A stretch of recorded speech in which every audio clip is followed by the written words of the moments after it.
আল্লাহ বলেন লা তাখুযুহু সিনাতুন ওয়ালা নাওম, বান্দা আমি আল্লাহর ঘুমও নাই তন্দ্রাও নাই, সব সময় বান্দা তোকে আমি আল্লাহ পাহারা দিয়া রাখি। কাজী আজকে আমরা দুনিয়ার পাগল হয়েছি, আজকে জান্নাতের বাগানে যারা বসতে পেরেছি, ও বন্ধু আমি আপনাদেরকে বলতে চাই আজকের মাহফিল আমাদের কারোর জন্য জীবনের শেষ মাহফিল হতে পারে কি পারে না, জোরে আওয়াজ দিয়া বলেন। হয়তোবা বন্ধু আপনার আমার জানা না,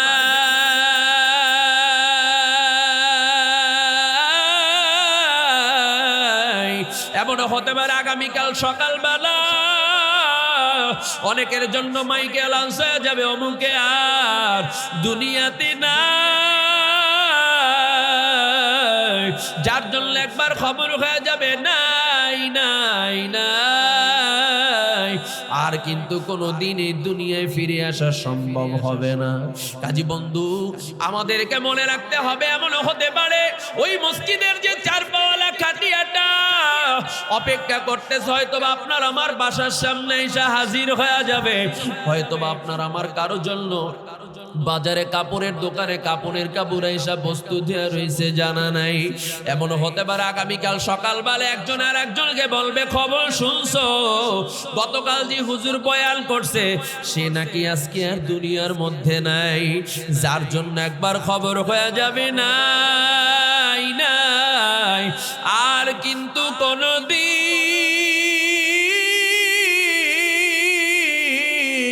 ফিরে আসা যাবে না। কি যে উপায় হবে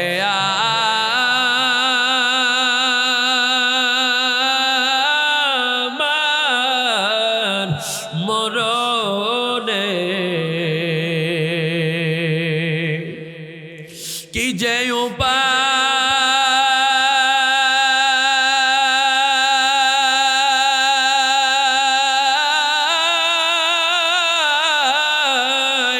হবে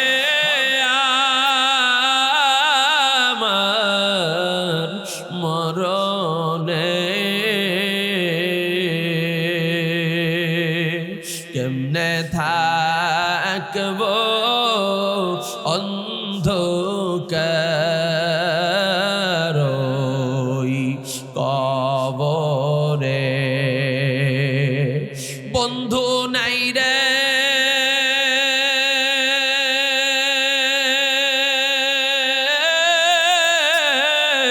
সাথী নাই রে নাই বাতি,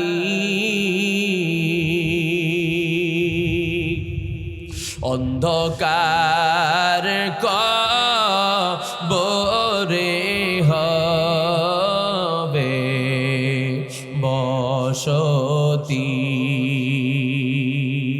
কাজী বন্ধের জন্য আমি আপনাদেরকে বলতে চাই দুনিয়ার থেকে যে বিদায় হওয়া লাগবে, ওই মালিকের সাথে সম্পর্ক লাগে দুনিয়ার থেকে যাওয়া লাগবে, কারণ অর্থ সম্পদ টাকা পয়সা যা বলেন না কেন চক্ষু বন্ধ হওয়ার সাথে সাথে সব আপনার থেকে আলাদা হয়ে যাবে। ইন্নাল্লাযীনা আমানু ওয়া আমিলুস সলিহাত ওয়া আমিলুস সলিহাতি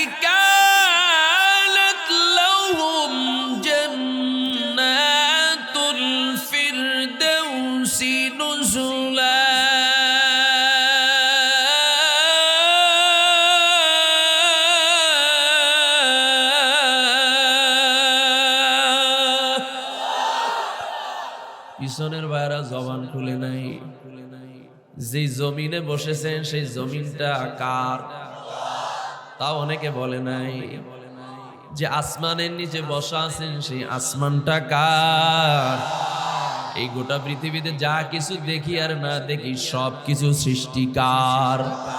তাহলে এই জমিনের মধ্যে সবচেয়ে বৃহৎ স্লোগান আওয়াজ তাকবীর যদি হয়, সেটা দুনিয়ার কোনো ব্যক্তির জন্য হবে না, বরং সেটা হবে একমাত্র কার জন্য? যারা আওয়াজ দিয়ে বলেন। তাহলে শরীরের সব শক্তিটুকু ছেড়ে দিয়ে আরো জোরে আওয়াজ দিয়ে বলেন আল্লাহু আকবার। হয় নাই? আরো জোরে আওয়াজ দিয়ে বলেন আল্লাহু আকবার। আজকে মুসলমানের ঘরে জন্মগ্রহণ করেও বহু সন্তান আল্লাহু আকবারের স্লোগান সহ্য করতে পারে না, আছে না নাই? জোরে বলে। এইটার একটা দলীয় স্লোগান বানায় দিয়েছে। আমরা বলতে চাই নারে তাকবীর আল্লাহু আকবার, এটা কোনো দলীয় স্লোগান নয়, বরং এটা মুসলমানের ঈমানের স্লোগান। ঠিক কিনা জোরে বলেন? এটা মুসলমানের জাতিগত স্লোগান। ঠিক কিনা জোরে কোন? আর এই স্লোগান এমন পাওয়ার, এই স্লোগান আবু জেহেল, আবু লাহাব, উতবা সাহেবা সহ্য করতে পারে নাই। ঠিক কিনা জোরে কোন? এই স্লোগান বিশ্বাস তসলিমানাসি সহ্য করতে পারে নাই। এই আওয়াজ যদি বাংলার জমিনে দলমত নির্বিশেষে ঈমানের বলে বলিয়াল হয়ে যদি আমরা ঐক্যবদ্ধভাবে তাকবীর দিতে পারি, আজকে যারা ইসলামের গোড়া কেটে ইসলামকে ধ্বংস করতে চায়, আজকে যারা এই সমাজ থেকে কোরআনের আলোকে নিভাই দিতে চায়, ওদের জায়গা বাংলার জমিনে হবে না, ওরাও পালাতে বাধ্য হবে। এটা আমাদের স্লোগান, এটা মুসলমানের স্লোগান। ঠিক কিনা জোরে বলেন? খবরদার, যারা এই স্লোগানকে পার্থক্য করতে চাইবে, এই মুসলমানের কাফেলার থেকে ওদেরকে পৃথক করে দিতে হবে। ঠিক কিনা জোরে বলেন? দল যার যেটা ভালো লাগে সেটা করবে, কিন্তু সবার আগামী মুসলমান। ঠিক কিনা জোরে কন? দল যার যেটা ভালো লাগে, তরিকা যার যেটা ভালো লাগে, আমার স্লোগান সবার আগে আমি মুসলমান, আমার আল্লাহ এক, আমার রসুল এক। ইসলামকে জলাঞ্জলি দিয়ে কোন স্লোগান, কোন তাকবীর, কোন কর্ম, এটা কোন মুসলমানের জন্য শোভা পায় না। ঠিক কিনা জোরে বলে? আল্লাহ তাআলা ঈমানদারদের জন্য লক্ষ্য করে নসিহত করেন, ইন্নাল্লাযীনা আমানু ওয়া আমিলুস সালিহাত, নিশ্চয়ই যারা ঈমান আনবে। কি আনবে? জোরে বলেন, আরো জোরে। আল্লাহ জান্নাতে যাওয়ার জন্য 1 নাম্বার শর্ত দিয়েছেন ঈমান ওয়া আমিলুস সালিহাত। 2 নম্বরে বলেছেন আমলে সালেহের কথা। এখান থেকে বন্ধু জবাব হলো, এই পৃথিবীতে যত মাখলুক আছে, সব মাখলুকের মধ্যে আল্লাহর কাছে সবচেয়ে প্রিয় মাখলুক হলো যারা খাঁটি ঈমানদার। ঠিক কিনা জোরে বলেন? এই মানুষের মধ্যে সবচেয়ে আল্লাহর কাছে পছন্দের এবং দামি হলো যারা ঈমানদার। এবার একটু জবাব দেন, আমরা কি সাইনবোর্ড ঈমানদার হব নাকি খাঁটি ঈমানদার হওয়া লাগবে? এবার বন্ধু জবাব হলো, খাঁটি ঈমানদার হওয়ার জন্য আল্লাহ পাক রব্বুল আলামিন যে নির্দেশনা দিয়েছেন, আজকে ঈমান আমাদের যার যার লাইনে সেই স্লোগান দেই। আমাদের আজকে সমাজের পদ্ধতিটা কেমন? আমি নামাজ পড়ি না, আমি সব সময় খোঁজ করি। এমন একজন হুজুর পাইতাম যে হুজুর ফতুয়া দিত যে নামাজ না পড়লেও চলে। কি আছে না? আমি ইসলাম অনুযায়ী চলি না, আমি কোরআন সুন্নাহ মানি না, আমি খুঁজি যে এরকম একজন হুজুর পাইতাম যে তুমি যে লাইন আছে সমস্যা নাই, চালাই যাও। অর্থাৎ ইসলামকে আমার মতো চালাতে চাই, আমাকে ইসলামে সফর্দ করতে চাই না, ইসলাম অনুযায়ী আমি চলতে চাই না, বরং ইসলামকে আমার মতো চালাতে চাই। এখানেই সমস্যা। এবার সবচেয়ে বড় থিওরি হলো, ঈমানের উপর ওঠার জন্য আল্লাহ তাআলাই তো ইসলামের মধ্যে পরিপূর্ণ ঢুকতে বলেছেন। আর ইসলাম পরিপূর্ণ মানার জন্য কোথায় যাবেন, কোন পদ্ধতি অবলম্বন করবেন, না না সেই গাইডলাইন নবীজি জমিনের মধ্যে রেখে গেছেন। কি জান নাই? জোরে বলেন। কথা কয় না?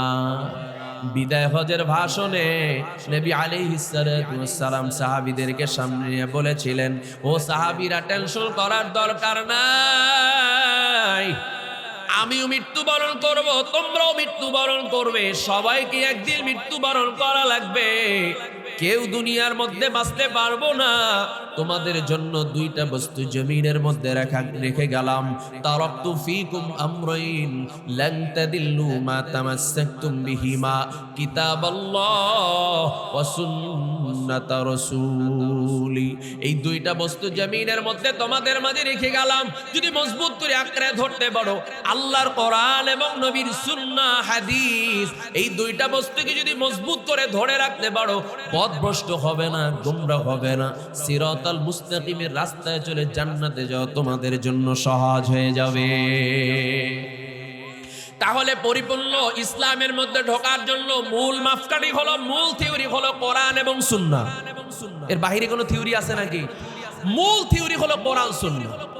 এর প্রাসঙ্গিক হলো ইজমা কিয়াসেরও আলোচনা আছে, কিন্তু কোরআন হাদিসের বাহিরে যাওয়ার কোনো সুযোগ নাই, কোরআন সুন্নাহর বাহিরে যাওয়ার কোনো সুযোগ নেই। এবার বন্ধু জবাব হলো, আমরা যারা নিজেদেরকে ইমানদার দাবি করি, আমি একটু থিওরিতে বলতে চাই, আল্লাহ পাক রব্বুল আলামিন ইমানদারদেরকে লক্ষ্য করে নসিহত করেছেন। আজকে আমাদের ঈমান কোন পর্যায়ে আছে, আমরা কত নাম্বার সিরিয়ালের মুসলমানের তালিকায় রয়েছে, আমাদেরকে নিজেদের হিসাবটা নিজেদেরকে মিলাতে হবে। সেই হিসাবটা হলো আল্লাহ পাক রব্বুল আলামিন এক নম্বরে থিওরি দিয়েছেন, বালা মান আসলামা ওয়াজহাহু লিল্লাহ, বালা মান আসলামা ওয়াজহাহু লিল্লাহি ওয়া হুয়া মুহসিনুন ফালাহু আজরুহু ইনদা রাব্বিহি ওয়ালা খাউফুন আলাইহিম ওয়ালা হুম ইয়াহজানুন।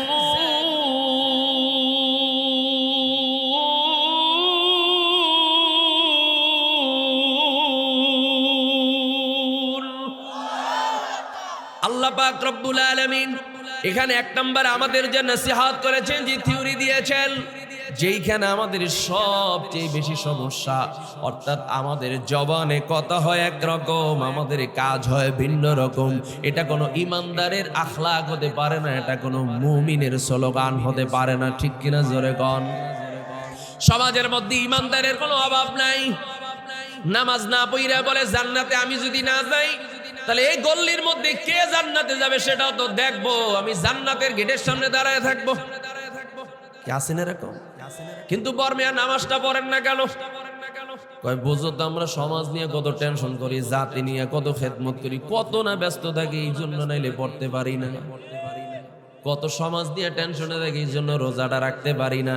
আর আমরা যে কাজ করি এতে একটু এদিক সেদিক কইরা না চললে চলার কোনো কায়দা নাই।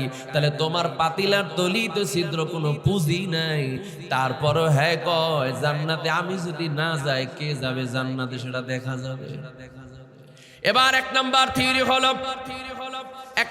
থিওরি হলো আল্লাহ পাক রব্বুল আলামিন বলেন, যেই মানুষ আমি আল্লাহ তাআলার উপরে পরিপূর্ণভাবে নির্ভরশীল হবে, পরিপূর্ণভাবে আমি আল্লাহর উপরে সুফর্দ করবে, পরিপূর্ণভাবে যেই বান্দা আমি আল্লাহর উপরে তাওয়াক্কুল করবে, বুঝে থাকলে এক কথায় জবাব দেন, ঈমানদার একমাত্র তাওয়াক্কুল করবে কার উপরে?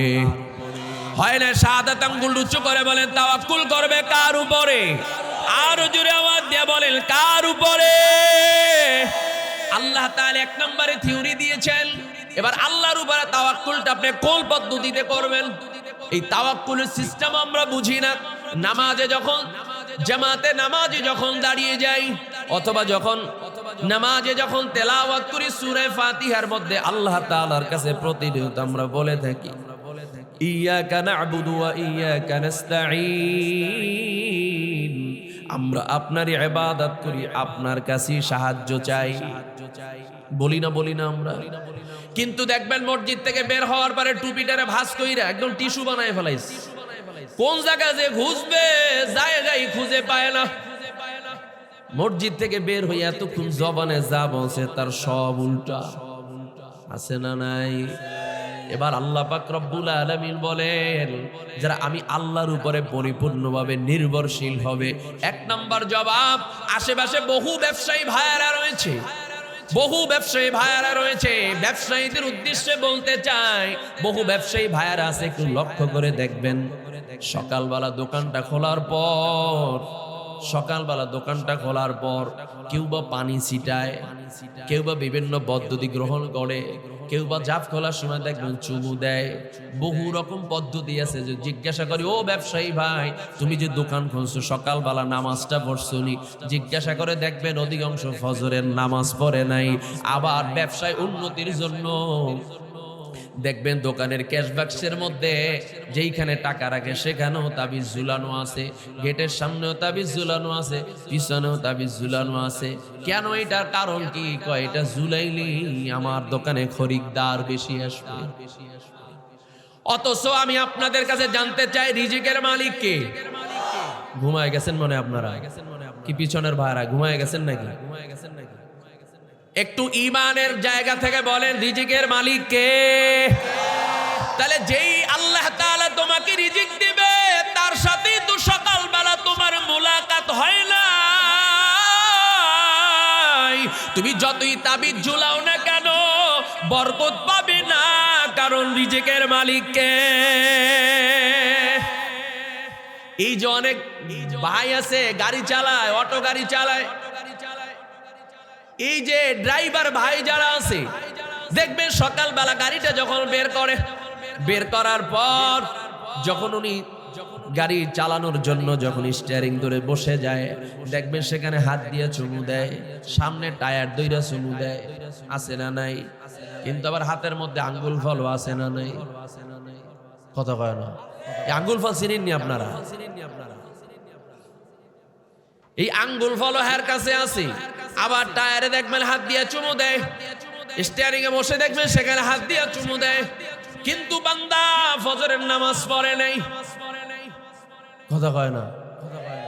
আছে না না? এরকম সবাই না, সবাই না, তবে অধিকাংশ আছে। হ্যাঁ, যে সমস্ত ড্রাইভার আল্লাহ ওয়ালাদের সোহবতে, আলেমদের সোহবতে, তাবলীগের দাওয়াতের সোহবতে চলে গেছেন, আলেমদের সোহবতে, এরা দেখবেন নামাজ কইরা, জিকির কইরা, তাসবিহ আদায় করে, সবক আদায় করে, আল্লাহর সাথে কান্নাকাটি কইরা এরপরে গিয়ে কাজ শুরু করে। কি আছে না? আছে না? আমি সবার কথা কিন্তু বলি না। দেখবেন গাড়ির পিছনে লেখা আছে নামাজ কায়েম করো, যাকাত আদায় করো।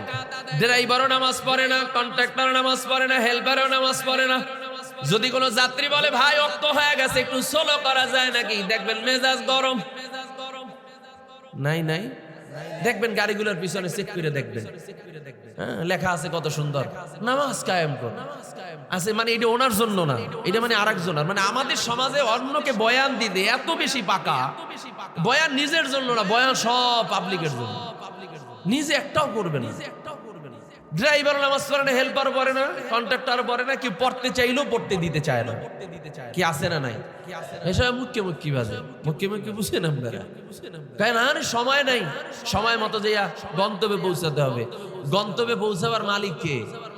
সাধারণ একটু ঝামেলা হয়েছে 3 ঘন্টা বই রয়েছে, গন্তব্যে আর যাইতে পারে নাই। হয় না এক সময়? ও ড্রাইভার ভাই, আপনাদেরকে বলতে চাই, যিনি রিজিক দিবে তার সাথে সম্পর্ক লাগাইয়া দেন। গাড়ির টায়ারে চুমু দিলে আর স্টিয়ারিং বসে চুমু দিলে রিজিকে বরকত হবে না, রিজিকের মালিক কে? জমিনের মধ্যে যারা কাজ করে, জমিনের মধ্যে ফসল রোপণ করে, তাদের খেয়াল কি? ভাই দেখছিলেন আমার জমিনের অবস্থাটা কেমন? ফলে কেমন? কয়েকবার একটু পরিচর্যাটা বেশি করছিলাম, যে কারণে দেখছেন অন্যের চেয়ে আমার ফসল কত পরিমাণে হয়েছে। কি আছে না? আছে না? কিন্তু আপনারা জানেন কিনা জানি না, এখানে তো অনেক দেশের মানুষ আছে, বিভিন্ন বিভাগ, বিভিন্ন জেলার মানুষ আছেন। আমার জানা আছে 4-5 বছর আগে বাংলাদেশের অধিকাংশ জায়গায় জমিনের মধ্যে যে ধান হয়েছিল, ধানের সরা ঠিকই ছিল, কিন্তু তার মধ্যে চাল পাওয়া যায় না, সব পড়ে গিয়েছিল। হয়তো বাজার এলাকায় যান, হয়তো খবর জানতে পারে। আচ্ছা, ওই বছর কি ঔষধ দেয় নাই? মনে হয় সারটার দেয় নাই, এটা নষ্ট হইল কেমনি? মূলঙ্ক ঔষধ এটা তোমার দুনিয়ার একটা পদ্ধতি, দুনিয়ার একটা নিয়ম, কিন্তু মূল থিওরি তোমার ঔষধ, তোমার পরিচর্যা, তোমার কষ্ট তোমাকে রিজিক দিতে পারে না। রিজিকের মালিককে একটু জোরে আওয়াজ দিয়া বলেন। তাহলে তাওয়াক্কুল করব কার উপরে? জোরে কল। শুধু তাই নয়, আমাদের সমাজের মধ্যে আরো বড় বড় ভাইরাস আছে। সেই ভাইরাস হলো হয়তো অনেক মা বোনরাও মাইকের আওয়াজ শুনতেছেন। আমি তাদের উদ্দেশ্য বলতে চাই, এবং এখানে যারা আছেন তাদের উদ্দেশ্য বলতে চাই, দেখবেন আল্লাহর উপরে তাওয়াক্কুল না করার ভিন্ন একটা পরিস্থিতি আমাদের মধ্যে। যখন কারো সন্তান হয় না, দেখবেন আল্লাহর কাছে অধিকাংশ বান্দা সন্তান চায় না, সন্তান চাওয়ার জন্য বিভিন্ন দুনিয়ার মানুষের কাছে যায়। আছে না? যেমন আমার জেলার মধ্যে একটি জায়গা আছে, নাম বলবো না যেহেতু রেকর্ড হইতে আছে, ঝামেলা বেজে যায়। সেইখানে সন্তান না হলে সেই মহিলারা সেখানে গিয়ে 1 সপ্তাহ থাকে এবং একটা বট গাছ আছে, ওই বট গাছে 7 বার তওয়াফ করে। এই 7 তওয়াফে 7টা মোমবাতি ধরে আর 7 বারে রাইখে আসে গোড়ায়। কথা বুঝেননি? এরপরে কবরে সিজদা দেয়, এরপরে বাবার সান্নিধ্যে সেখানে 1 সপ্তাহ থাকে, এরপর সন্তান নিয়ে নাকি বাড়ি আসে। এটা কোন মুসলমানের আকীদা হতে পারে ভাই? পয়গম্বর ইব্রাহিম বৃদ্ধ বয়সে আল্লাহ তাআলার কাছে দোয়া করেছেন সন্তানের জন্য। আল্লাহ তাকে সন্তান দিছিল কি দেন নাই? যেই সময় সন্তান হওয়ার মতোই কোনো আলামত নাই, শরীরের কোনো কাঠামো নাই, আল্লাহ বলেন ও বান্দা, অসম্ভবকে সম্ভব বানানোই আমি আল্লাহর কাজ। ঠিক কিনা জোরে কর। আজকে আল্লাহর কাছে না চেয়ে দুনিয়ার মানুষের উপরে তাওয়াক্কুল করি। তবে একটা জিনিস মনে রাখবেন, নিয়তের উপরে সব কিছু নির্ভরশীল। নিয়ত যদি ভালো হয় ফলাফল ভালো হবে, জবাবদিহিতা দেওয়া লাগবে না। নিয়ত যদি খারাপ হয় ফলাফলটাও তেমন হবে। তবে মনে রাখো, আল্লাহর আদালতে আসামির কাঠগড়ায় দাঁড় হওয়া লাগবে। কাজে এই জন্য বলতে চাই, সন্তান দেওয়ার মালিক কে? কথা কয় না। আজকে বহু সংসারের মধ্যে ঝামেলা চলে। মেয়ে সন্তান হওয়ার কারণে স্ত্রীকে বাদ দিয়া দেয়, নির্যাতন করে, মারধর করে। আছে না নাই? কত বড় খবিস হলে এত বড় কাজ করতে পারে? এটিকে হ্যাঁ বানাইছিনি? এটা কি স্ত্রীর বানাবার কোনো ক্ষমতা আছে? কি একটা অবস্থা! মারধর করে, বিভিন্ন রকম প্রহার করে, বাড়ি পাঠায় দেয়। কি আজীব অবস্থা! কাজী বন্ধের জন্য জবাব হলো, সন্তান দেওয়ার মালিক কে? জোরে বলেন। তাহলে চাইবো কার কাছে? আমরা চাইতে জানি না। আমরা দুনিয়ার মানুষের কাছে চাইতে চাইতে এমন অভ্যস্ত হয়ে গেছি, নগদের চিন্তা করতে করতে এখন ওই ধৈর্য আমাদের আর হয় না। কখন আসবে, কত সময়ের অপেক্ষা করব। এই জন্য আমরা নগদে পাওয়ার জন্য দুনিয়ায় বেদিব্যস্ত হয়ে যাচ্ছি। শুধু তাই নয়, আমি আপনাদেরকে বলতে চাই, সম্মান দেওয়ার মালিককে? জোরে বলেন। সম্পদ দেওয়ার মালিককে? না, এটা এমনি এমনি হয়। আমি প্রায় সময় বলি আমাদের সমাজের মধ্যে বহু মানুষ আছে, ধৈর্য ধরে হালাল পন্থায় ইনকাম করার চেষ্টা করে না, হারাম পন্থায় অল্পের মধ্যে ধনী হতে চায়। আছে না নাই? জোরে কন। এই আবার আমাদের সমাজের মধ্যে থিওরি হলো, আমি পরিশ্রম করে আমার অর্থ কামাই করেছি। এই ঢাকা শহরে একটু খোঁজ নিয়ে দেখেন, সবাই কিন্তু 5 তলা বিল্ডিং এ থাকে না। বরং রাত যখন গভীর হবে দেখবেন এই শহরের আশেপাশে ডাস্টবিনের পাশেও কিছু মানুষ একটা পাতলা কম্বল গায়ে দিয়ে মাথার নিচে ইট দিয়ে ঘুমায় থাকে। আছে না নাই? জোরে বলে। অথচ এই মানুষগুলা দেখবেন সকাল সন্ধ্যা হাড় ভাঙা পরিশ্রম করে, সারাদিন পরিশ্রম করে। পরিশ্রম করলেই কোটিপতি হয়, পরিশ্রম করলেই কোটিপতি হওয়া যায় না।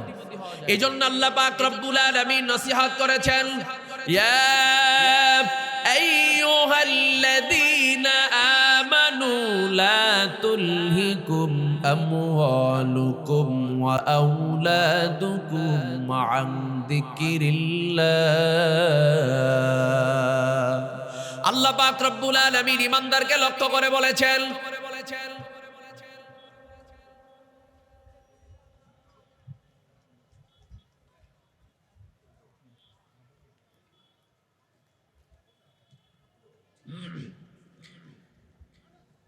এই ওঠে কেন?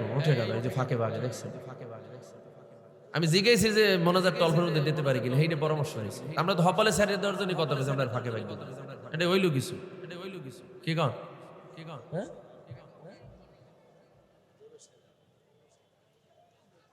শোনেন, আল্লাহ পাক রব্বুল আলামিন ঈমানদারকে লক্ষ্য করে বলেন, লা তুলহিকুম আমওয়ালুকুম ওয়ালা আওলাদুকুম আন যিকিরিল্লাহ। আল্লাহ পাক রব্বুল আলামিন বলেন, ও মানুষ, আমি আল্লাহ পাক রব্বুল আলামিনের মুহাব্বতের চেয়ে তোমার সম্পদ এবং তোমার সন্তানের স্মরণ, তাদের মুহাব্বত, তাদের ভালোবাসা, তাদের জিকির যেন বেশি না হয়। কাজী সন্তান দেওয়ার মালিককে, সম্পদ দেওয়ার মালিককে, কিন্তু মুহাব্বত বেশি রাখা লাগবে কার জন্য? জোরে বলেন। কিন্তু আজকে সমাজে কত মানুষ মানুষ এই হিসাব নিকাশ করতে করতে করতে করতে সব কিছু দুনিয়ার মধ্যে ফেলে রেখে একদম খালি হাতে আখিরাতের জিন্দেগির দিকে পাড়ি জমায় আখিরাতের জিন্দেগির দিকে চলে যায়। শুধু তাই নয়, দ্বিতীয় নাম্বার আল্লাহ পাক আমাদেরকে নসিহত করেছেন, আমাদেরকে সচেতন করেছেন। আল্লাহ পাক রব্বুল আলামিন দ্বিতীয় নাম্বার অপশনে বলেন, বালা মান আসলামা ওয়াজহাহু লিল্লাহ ওয়া হুয়া মুহসিনুন ফালাহু আজরুহু ইনদা রাব্বিহ। আল্লাহ পাক রব্বুল আলামিন এখান থেকে যে অপশন আমাদেরকে জানিয়ে দিয়েছেন, আল্লাহ পাক রব্বুল আলামিন দ্বিতীয় নম্বরে বলেন, এবং যেই বান্দা আমি আল্লাহ পাক রব্বুল আলামিনের হুকুম অনুযায়ী যারা সৎ কর্ম করে, ভালো কাজ করে, নেক আমল করে, কাজে আমাদের জীবনে যত কাজ হবে খারাপ কাজ হবে না, আমাদের কাজগুলো ভালো কাজ হতে হবে। জোরে বলেন। শুধু ঈমান দিয়েও জান্নাতে যাওয়া যাবে না, ঈমানের পাশাপাশি আমলে সলেহের প্রয়োজন আছে না নাই? জোরে বলেন। নেক আমলের দরকার আছে না নাই? জোরে বলেন। শুধু তাই নয়, আল্লাহ পাক রব্বুল আলামিন বলেন, যারা এই গুণ অর্জন করতে পারবে ওই মানুষগুলোর কোনো চিন্তা নাই, তারা চিন্তিত হবে না, তারা চিন্তিত হবে না, তারা বিপদগ্রস্ত হবে না। কারণ আমি আপনাদের কাছে প্রশ্ন করতে চাই, মুমিনের সাথে দুনিয়ার কেউ যদি না থাকে, যিনি আছেন তার নামটা কি একটু আওয়াজ দিয়ে বলেন? হয় না? শাহাদাত আঙ্গুল উঁচু করে বলেন তিনি কে? আর মুহাব্বতি আওয়াজ দিয়ে বলেন তিনি কে? আল্লাহ পাক রব্বুল আলামিন তো আমাদেরকে ঘোষণা দিয়ে জানিয়ে দিয়েছেন, ওয়ালা তাহিনু ওয়ালা তাহজানু ওয়া আনতুমুল আ'লাউন ওয়া আনতুমুল আ'লাউন ইন কুনতুম মুমিনিন।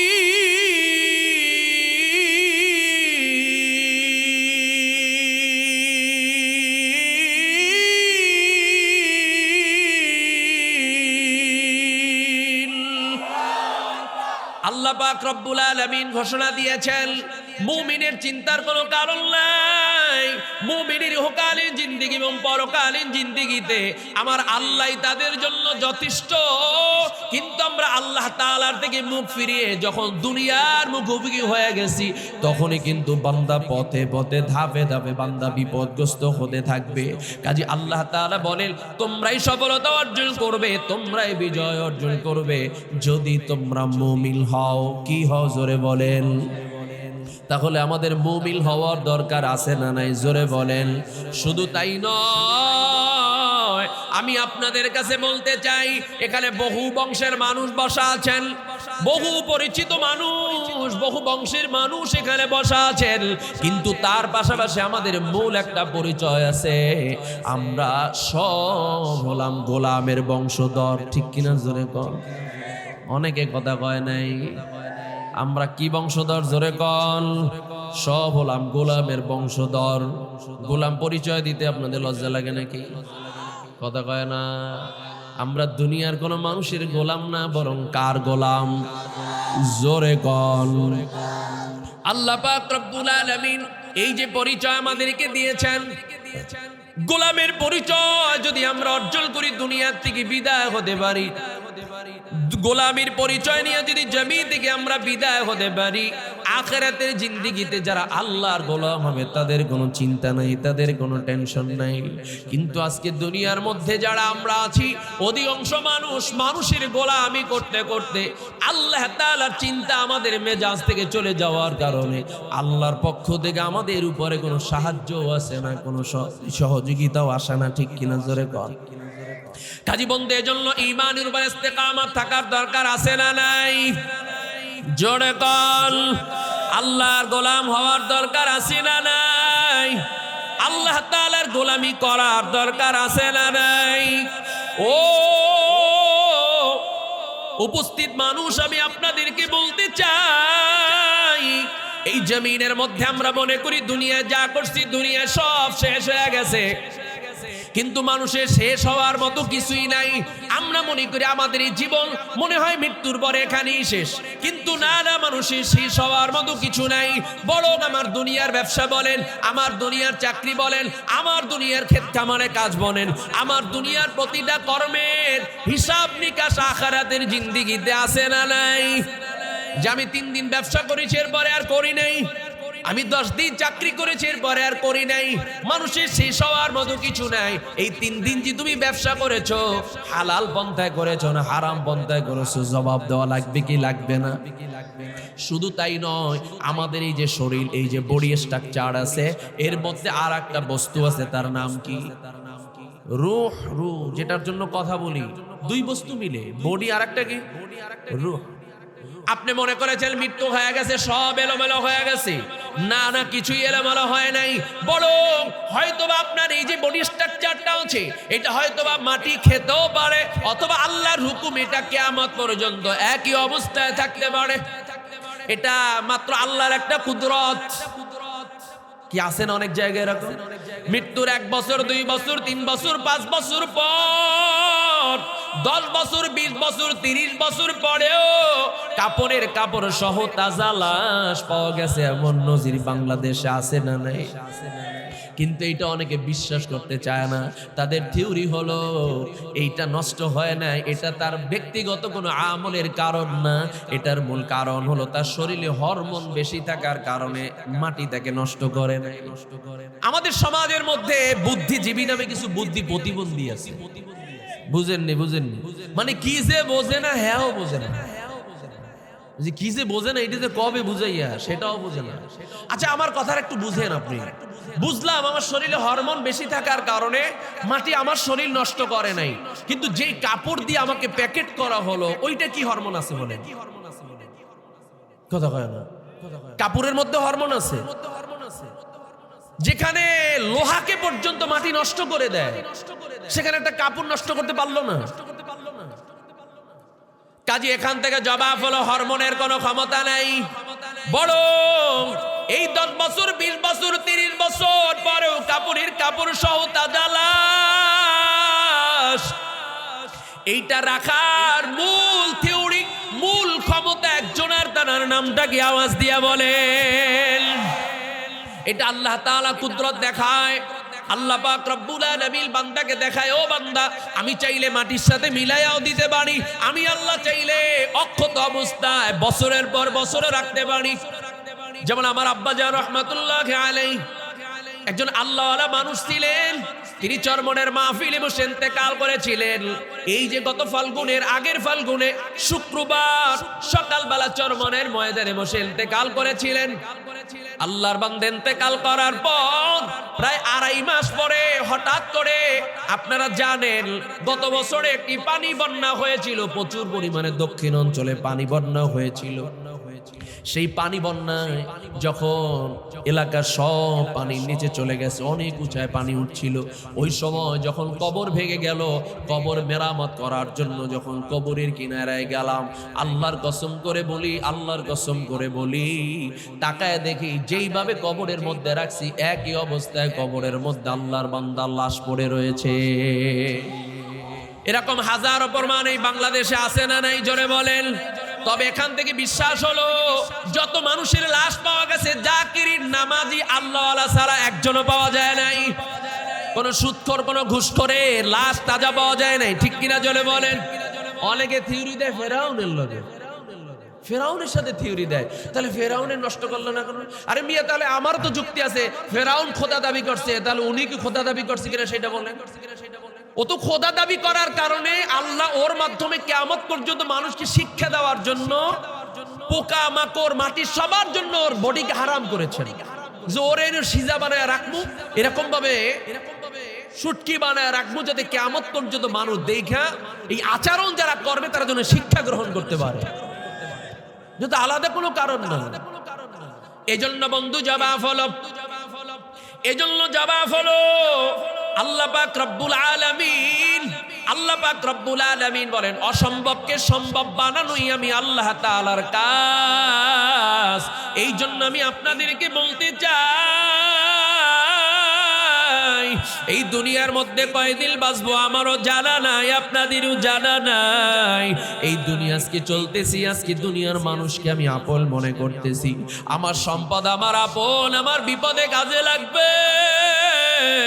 আমার আত্মীয় স্বজন, ছেলে সন্তান, তারাই আমার কাজে লাগবে, আমার আপন, আমার বন্ধু বান্ধব না। না, এই দুনিয়া স্থায়ীভাবে আপনার আমার কেউ আপন না। এই দুনিয়া যার কথা বলেন না কেন, এই দুনিয়ায় সব হলো স্বার্থপরের দল। আপনার আমার স্থায়ীভাবে প্রথমত আপন হলো একজন,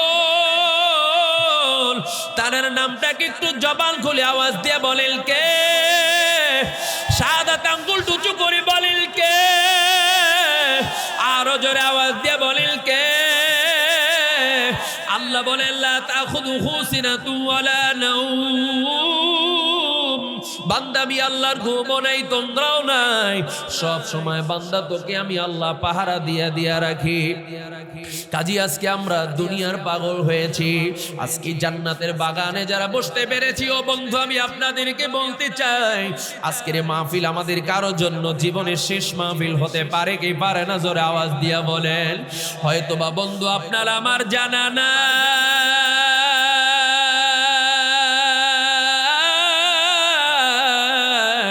এমনও হতে পারে আগামীকাল সকালবেলা অনেকের জন্য মাইকে লঞ্চ হয়ে যাবে, অমুকে আর দুনিয়াতে না।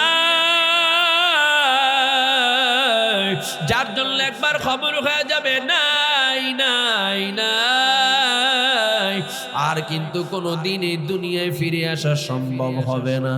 কাজী বন্ধু আমাদেরকে মনে রাখতে হবে, এমনও হতে পারে ওই মসজিদের যে চারপাওয়ালা খাটিয়াটা অপেক্ষা করতেছে, হয়তোবা আপনার আমার বাসার সামনে এসে হাজির হয়ে যাবে।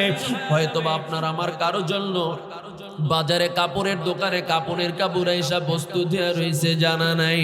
এমনও হতে পারে আগামীকাল সকালবেলা একজন আর একজনকে বলবে, খবর শুনছো, গতকাল যে হুজুর বয়ান করছে সে নাকি আজকে আর দুনিয়ার মধ্যে নাই।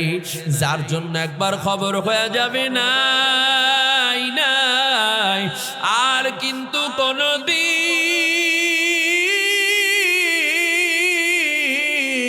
ফিরে আসা যাবে না। কি যে উপায় হবে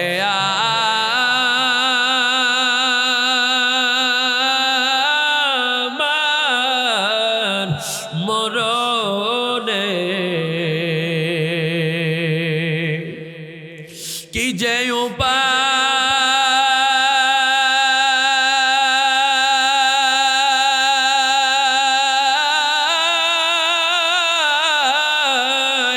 হবে আমার মরণে।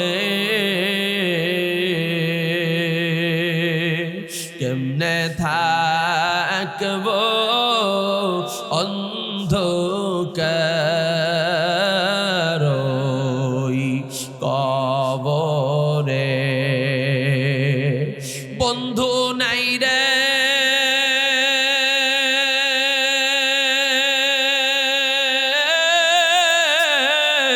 সাথী নাই রে নাই বাতি,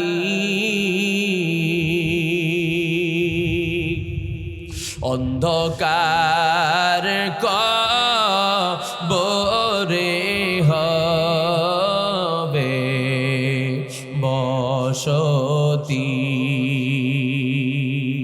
কাজী বন্ধের জন্য আমি আপনাদেরকে বলতে চাই, দুনিয়ার থেকে যে বিদায় হওয়া লাগবে, ওই মালিকের সাথে সম্পর্ক লাগে, দুনিয়ার থেকে যাওয়া লাগবে। কারণ অর্থ সম্পদ টাকা পয়সা যা বলেন না কেন, চক্ষু বন্ধ হওয়ার সাথে সাথে সব আপনার থেকে আলাদা হয়ে যাবে। শুধু তাই নয়, আপনার দুনিয়ার সম্পর্ক রাখবে কবরে রাখার আগ পর্যন্ত। কবরে রাখার পর আপনার সাথে দুনিয়ার আর কারোর সাথে সম্পর্ক নাই। বিসমিল্লাহি ওয়া আলা মিল্লাতি রাসূলিল্লাহ।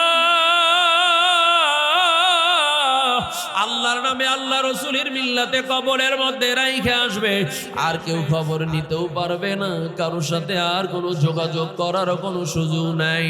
শুধু তাই নাই, ও এলাকার মানুষ, কোথায় চলছো, কোন পথে চলতেছো, কয়দিন হায়াত আছে আমারও জানা নাই, তোমাদেরও জানা নাই। যদি আল্লাহর খাঁটি গোলাম হয়ে কবরের মধ্যে শোয়া যায়, আল্লাহর খাঁটি বান্দা হয়ে যদি কবরের মধ্যে শোয়া যায়, ও এলাকার মানুষ, কবরের মধ্যে যাওয়ার পর আল্লাহ ডাক দেয়া বলবো, ফিরিস্তা আমার খাঁটি গোলাম কবরের মধ্যে আসছে, কোন রকম যেন বেয়াদবি না হয়। আমার বান্দার কবরের প্রশ্নের সওয়ালের জবাব আমি আল্লাহ সহজ করে দিলাম। শুধু তাই না, আমার বান্দার জন্য কবর একটা জান্নাতের বিছানার ব্যবস্থা করে দাও। আমার বান্দার কবরের সাথে জান্নাতের সাথে একটা রাস্তা বানাইয়া দাও। আর আমার বান্দাকে এমন ভাবে ঘুম পাড়াইয়া দাও, ইসরাফিলের সিংহার ফুৎকারের আগে ওই ঘুম আর কোনোদিন ভাঙবে না। শুধু তাই নয়, একজন ইমানদার মুমিন কবরের মধ্যে হাজার হাজার হাজার হাজার বছরের লম্বা সময় একটা ঘুমের মধ্যে বান্দা কাটায় দিবে। ইসরাফিল ফেরেশতা যখন সিংহায় ফুৎকার দিবে, ওই বান্দা হঠাৎ করে ঘুম ভেঙে যাবে, সজাগ হয়ে যাবে, ডাক দেয়া বলবে, সবে মাত্র ঘুমাইলাম, কে আমার ঘুমে ডিস্টার্ব ঘটালো, কে আমাকে জাগ্রত করলো?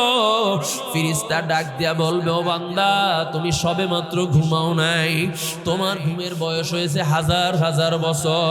দুনিয়ার থেকে যিনি সর্বশেষ ইন্তেকাল করবে, তাকেও কবরে থাকা লাগবে কমপক্ষে 40,000 বছরের লম্বা সময়।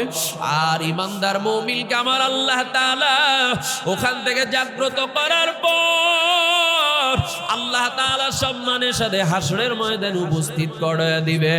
ও বন্ধু, দুনিয়ার মধ্যে আজকে কত কষ্ট করে নামাজ আদায় করি, কত কষ্ট করে রোজা রাখি, কত কষ্ট করে দিনের উপরে চলি, হালাল পন্থা চলতে কত কষ্ট। ছেলের চাহিদাও মিটানো যায় না, স্ত্রীর চাহিদাও মিটানো যায় না, কিন্তু তারপরেও তুমি হারামের দিকে যাও নাই, ধৈর্য ধারণ করে রয়েছো, আল্লাহর উপরে তাওয়াক্কুল করে রয়েছো।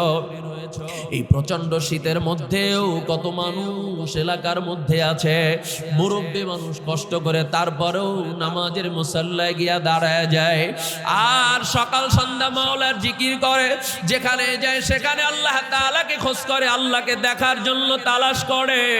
ওই মানুষ যারা ইমানদার মুমিন, ওই মানুষগুলো যারা হাসরের ময়দানে উপস্থিত হয়ে যাবে, আল্লাহ পাক রব্বুল আলামিন হাসরের ময়দানে সর্বপ্রথম তাদের পুরস্কার হাতে উঠে দিবে। অর্থাৎ ইমানদার মুমিন যারা আল্লাহর খাঁটি গোলাম হবে, তাদের আমল নামাটা ডান হাতে চলে আসবে, আর যারা নাফরমান হবে তাদের আমল নামাটা বাম হাতে আমার আল্লাহ দিবে। ডান হাতে আমল নামাই মানে বিনা হিসাবে জান্নাতের ফয়সালা পেয়ে যাওয়া, আর কোনো জিজ্ঞাসাবাদ নাই, আর কোনো জবাব নাই। কিন্তু বাম হাতে যদি আমল নামা দেওয়ার সিদ্ধান্ত এসে যায়, স্বাভাবিকভাবে আর আমল নামা বাম হাতে দেওয়া হবে না। আল্লাহ বলবেন, ও ফেরেশতা, বড় হাস করিয়া বান্দা বানাইছিলাম, আমি আল্লাহর গোলামি করে নাই, ইবাদত করে নাই, এই বান্দার বক্ষটাকে ফাড়িয়া ফেল। বান্দার বক্ষটাকে ফাড়িয়া বাম হাতটাকে বক্ষের মধ্য থেকে ঢুকাইয়া পিছন দিকে বের করিয়া আমলনামাটা হাতে উঠে দিবে। আল্লাহ ডাক দিয়া বলবে, ইকরা কিতাবাকা কাফা বিনাফসিকাল ইয়াউমা আলাইকা হাসিবা। দেখ তোর আমলনামা পড়িয়া দেখ, কি কামাই করছো, কি নিয়ে দুনিয়া থেকে আসছো। ওই বান্দা ডাক দিয়া বলবে, আমলনামা কেমনে পড়বো? আমলনামা পিছনে, আমার চেহারা তো সামনের দিকে, আমি দেখি না, কেমনে পড়বো? আল্লাহ ফেরেশতাকে বলবে, ও ফেরেশতা, এই বান্দার মাথাটা দড়িয়া ঘাটটাকে মটকায় পিছনের দিকে ফিরাইয়া দে। ওই বান্দার মাথাটা দড়িয়া ঘাটটাকে মটকা যখন পিছনের দিকে ঘুরা দিবে, ওই বান্দা কান্না করবে আর আফসোস করে ডাক দেয়া বলবে, মালি হাদাল কিতাব, মালি হাদাল কিতাব লা ইউগাদিরু সগীরাতাও ওয়ালা কাবীরাতান ইল্লা আহসাহা। এটা কেমন আমলনামার খাতা, এটা কেমন হিসাবের খাতা, যেখানে একটা ক্ষুদ্রতম কাজকেও বাদ দেওয়া হয় নাই, বৃহৎ কাজকেও বাদ দেওয়া হয় নাই। মস্কারির মধ্যে কথা বলছিলাম, সেটাও তো দেখি আমার এখানে লেখা। আল্লাহ ডাক দেওয়া বলবে, ফিরিস্তা হাতে পায়ে জাহান্নামের শিকল লাগা, টানতে টানতে নিয়ে জাহান্নামের মধ্যে নিক্ষেপ করে ফালায় দিবে। আর আমলনামা যদি জান্নাতে এসে যায়, তকদির কতই না ভালো। আর ওই মানুষগুলা ঘুরবে, একজন আর একজনের সামনে যাবে, আর ডাক দেয়া বলবে, ভাই দেখ আমার কপাল কত ভালো, আমার আমলনামাটা ডান হাতে পাইয়া গেছি। ওই মানুষগুলো জান্নাতে যাওয়ার পর ওই ইমানদার মুমিন দুনিয়ার একটু কষ্ট যদি সহ্য করা যায়, জান্নাতে যাওয়ার পর আল্লাহ তাআলার খাঁটি গোলাম যারা জান্নাতে যাবে, ওই মানুষগুলোর জন্য সবচেয়ে খুশির বিষয়, আনন্দের বিষয়, কোন নাজ নিয়ামতে বান্দার কলবে শান্তি আসবে না। জান্নাতে কত নাজ নিয়ামতের ব্যবস্থা আমার আল্লাহ রাখছে। আল্লাহ যখন ডাক দিয়া জিজ্ঞাসা করবে, ও জান্নাতি মানুষ, আমি আল্লাহ তোদের সাথে যে ওয়াদা করছিলাম, সেই ওয়াদা ঠিক আছে কিনা সঠিক করে বল। ওই মানুষগুলা বলবে, আল্লাহ না না, সব ওয়াদা এখন পর্যন্ত পূরণ করেন না। বলবে, কি ওয়াদা পূরণ করি নাই? ওই জান্নাতি মানুষগুলা বলবে, আল্লাহ দুনিয়ায় বসে আপনি আমাদেরকে জানিয়ে দিয়েছিলেন জান্নাতে আসার পর নাকি সরাসরি আপনার দেখা পাওয়া যাবে। এই নাজ নিয়ামত দিয়ে কি করব, আপনি কোথায়? আল্লাহ তাআলা তখন ফেরেশতাকে ডাক দেয়া বলবে, ও জিবরাইল, আমার বান্দা আমারে ঠেকায় দিয়েছে, আর গোপন থাকা যাবে না। আমার ৭০,০০০ নূরের পর্দাগুলা সরাইয়া দে, আমি আমার জান্নাতি গোলামদের সাথে সরাসরি দেখা দিয়া দিব। কাজী বন্ধের জন্য আমি আপনাদেরকে বলতে চাই, সময় কিন্তু বেশি নাই, সময় কিন্তু বেশি নাই। আজকে যারা এখানে বসা আছেন, বিভিন্ন জেলার মানুষ, বিভিন্ন বিভাগের মানুষ, এখানে স্থানীয় মানুষ অনেকে বসা আছেন। একটু মনের দিকে খেয়াল করিয়া দেখেন, আপনি মনে করছেন আপনি কতদিন জানি বাঁচবেন, আপনি জানি আরো কত বছর হায়াত পাবেন, কিন্তু একটু মনের বোঝানো রে মন, ওই ঘর বাড়ি সারিয়া ঢাকা চলিয়ে আসলাম, কিন্তু ওই বাড়ির মধ্যে আমার মা মাটির নিচে ঘুমায়, আমার বাবা মাটির নিচে ঘুমায়। ওই মা বাবা জমিনের মধ্যে ছিল, একই ঘরের মধ্যে বসবাস করতাম। আজকে ঘরের মধ্যে ঢুকলে ঘর ঠিক আছে, বিছানা ঠিক আছে, কিন্তু ঘরের মধ্যে ঢুকলে সেই বিছানায় এখন অনেকের আর মা নাই, বাবা নাই। ওই মা বাবার কথা কি তোমার একটু মনে পড়ে না? তারা কোন দেশে চলে গেল, কোথায় চলে গেল? আর শত চেষ্টা করলেও কোনোদিন তাদের সাথে সাক্ষাৎ করা যাবে না। আজকে অনেক সন্তান আছে মা বাবার জন্য পাগল, আবার অনেক সন্তান জমিনের মধ্যে আছে মা বাবার কথা মনেও পড়ে না, মা বাবার সাথে খারাপ আচরণ করে, মা বাবার সাথে ঘায় হাত দেয়, তাদের সাথে খারাপ ব্যবহার করে। আছে না নাই? জোরে বলেন। আবার কত সন্তান আছে নিজে না খাইয়াও মা বাবার শান্তির জন্য চেষ্টা করে। শুধু তাই নয়, অনেকের মা বাবা দুনিয়ায় থাকা অবস্থায় মা বাবার জন্য পাগল, আবার মৃত্যুর পরেও সন্তান মা বাবাকে ভুলতে পারে না, মা বাবার জন্য সব সময় দোয়া করে, কবরেও শান্তিতে থাকার জন্য ব্যবস্থা করে। কাজী বন্ধু, এই জন্য আমি আপনাদেরকে বলতে চাই, কখন হায়াতের ঘন্টায় বাড়ি পড়বে জানা নাই, একদম খালি হাতে আমাদেরকে বিদায় নিয়ে চলিয়া যাওয়া লাগবে। এই জন্য নিয়াতকে খালেস করে নেন। আর কোনোদিন আল্লাহর হুকুম বাদ দিব না, নবীর তরিকার বাহিরে চলব না, হালাল হারাম তমিজ করে চলব, আলেমদের সাথে সম্পর্ক রাখব, মসজিদ মাদ্রাসার সাথে সম্পর্ক রাখব, সদকায়ে জারিয়ার কাজ বেশি বেশি পরিমাণে করব, খাঁটি ইমানদার হয়ে দুনিয়ার থেকে বিদায় হব, মা বাবা বেঁচে থাকলে ভালো আচরণ করব, মৃত্যুবরণ করলে তাদের জন্য দোয়া করব, আর জানা সত্যি কোনোদিন গুনার কাজ করব না।